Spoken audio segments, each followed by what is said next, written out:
Hi, my name's Ben Ford, and I'd like to use this talk to explore the paradox of control. I spent the last 15 years in technology in various different roles across multiple different industries and organisation sizes. Before that, I spent 4 years in the Royal Marine Commandos as a signaller. Over the past 5 years or so, the pace of change in the tech industry has become particularly pronounced, and I've begun to notice more and more of an impact on the companies that I work with. So I began to recontextualize military doctrine, leadership, and communications through the lens of my own experience in an exponentially changing industry. I want to share some of what I've learned that seems particularly relevant to command and control.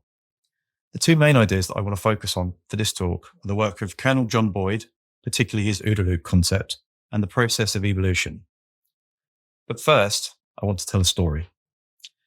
This story occurs shortly after I passed my motorbike test and got my first bike. I was heading back to the dealership along this road to take the bike in for its first service. This bike was the fastest accelerating machine I'd ever owned. It was pure adrenaline. And I was stuck behind this very slow car, driven by an old guy, doing probably 5 miles an hour underneath the speed limit. So I'd been getting more and more impatient for the past few minutes when we came up to this crossroads. Ahead, there was an open road and nothing coming the other way. It was completely clear for me to overtake. I was positioned to overtake and I saw a flash of what I took to be the left indicator. The left turn ahead was quite tight, so I observed the car starting to swing out to the right and the eco drive on the left. So I inferred that the car was swinging out to be able to turn left.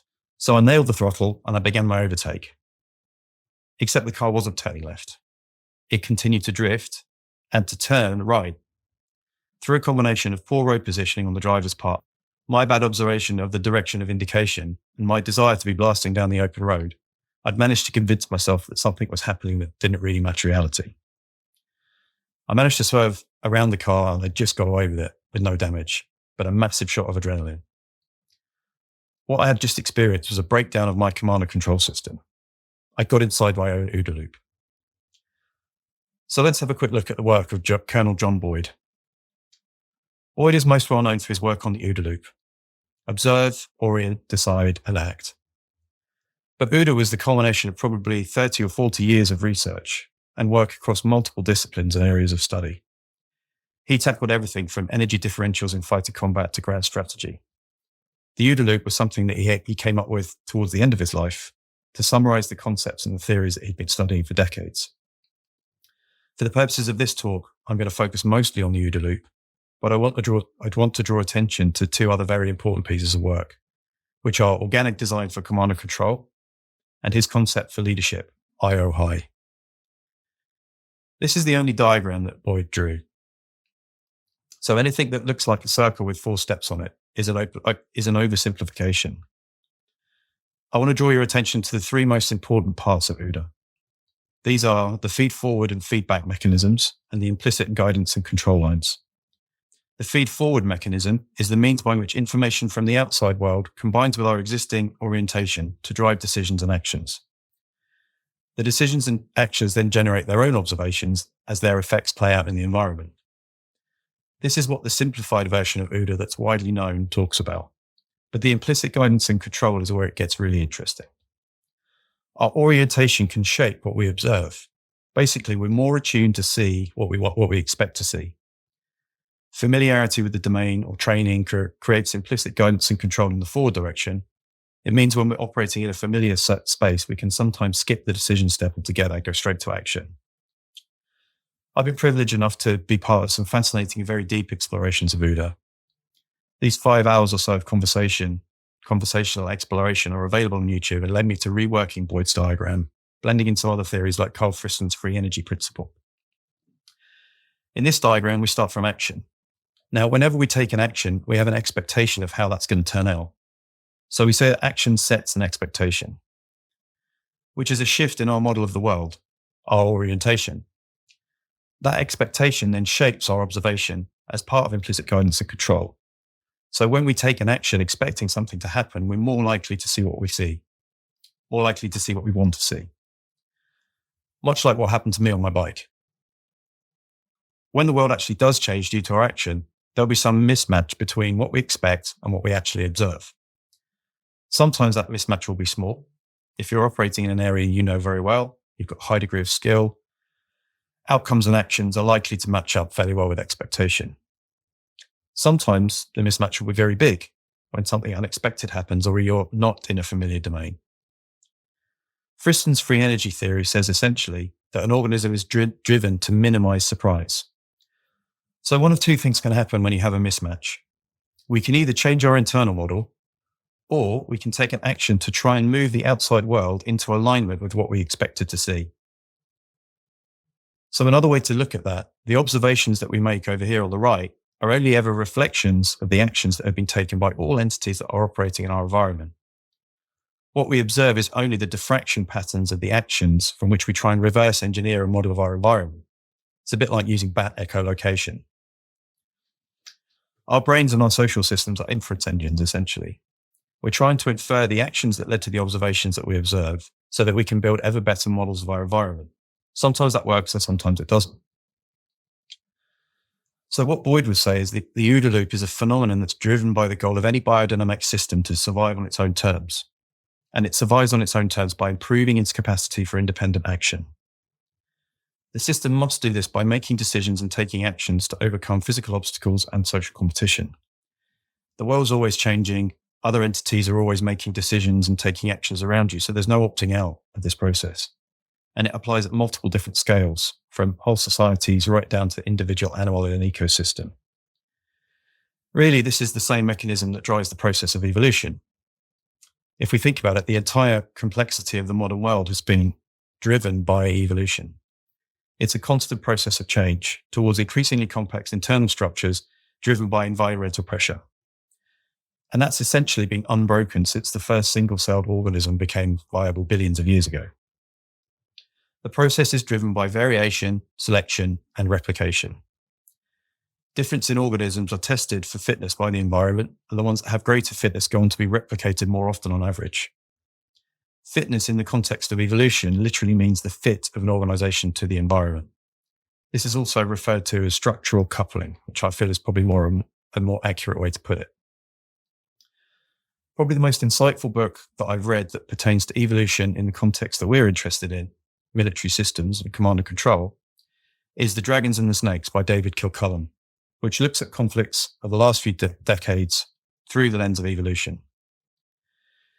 This leads us to think about global geopolitics as a fitness landscape with a very, very high number of different dimensions populated by multiple different groups vying for position. If we reduce the dimensions down, you get a crude picture of a 3D terrain where each group is competing for the higher ground.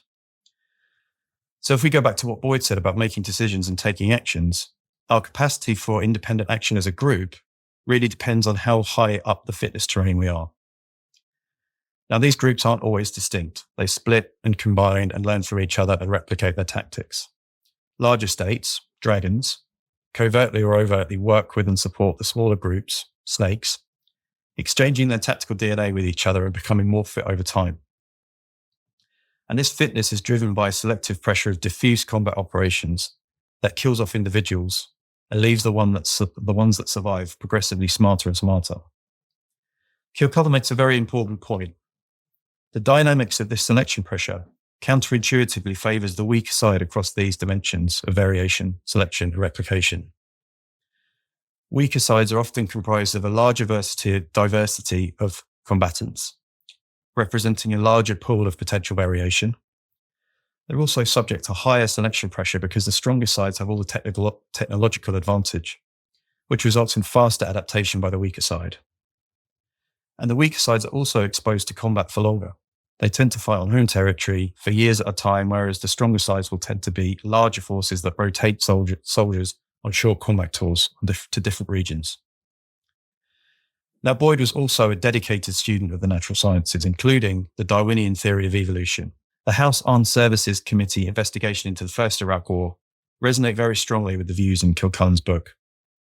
One of his most famous sayings, people, ideas, and hardware, in that order, always.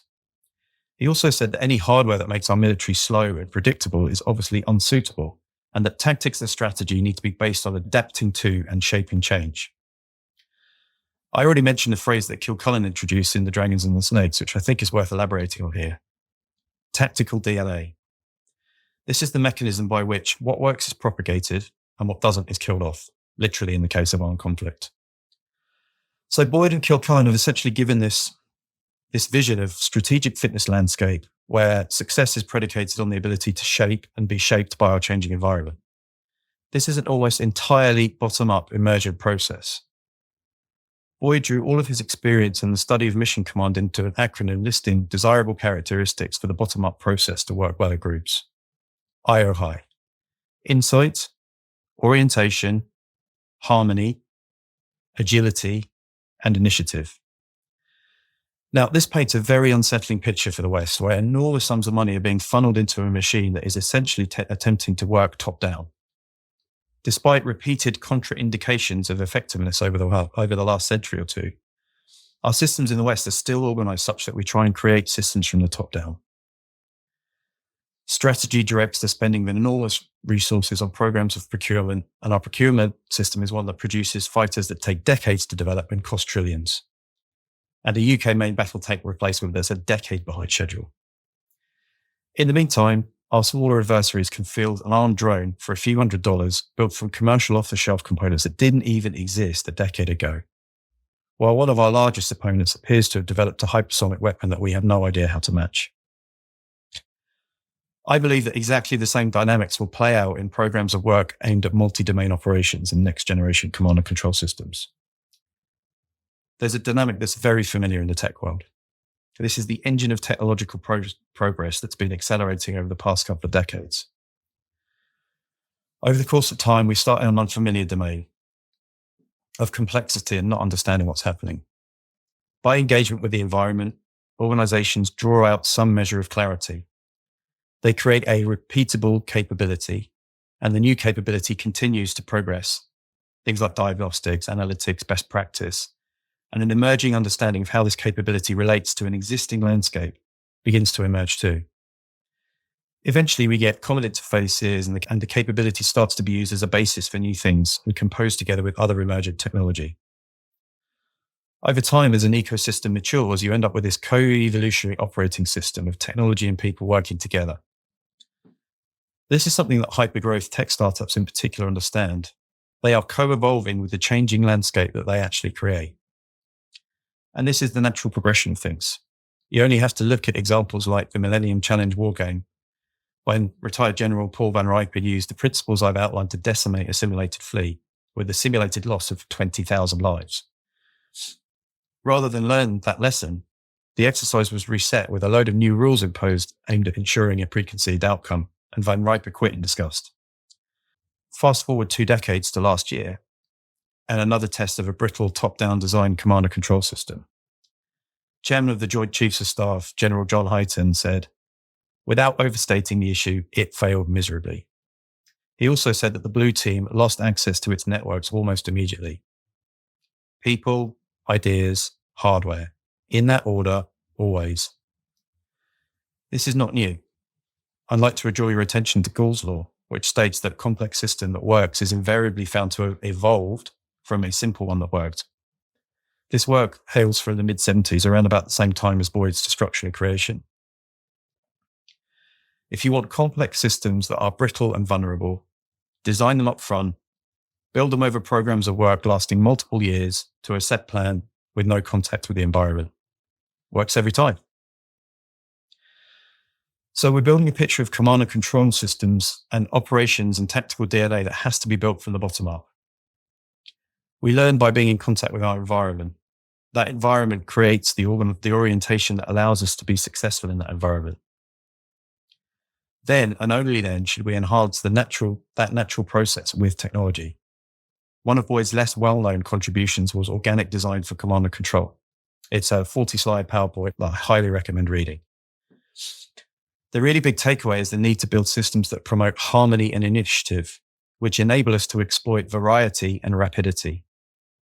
In this context, command must give direction, but Boyd flips control around and says control must provide assessment. This is the bottom-up orientation and sense-making of the system. So, how does my motorbike story relate in all this? Well, one of the things I've done since then is to spend some time learning how to ride my bike on track. And that process of building skill is informative. It's extremely bottom up. You can't learn to master a complex system without engaging with the system. And the rate of learning increases as you get closer to the edge of control.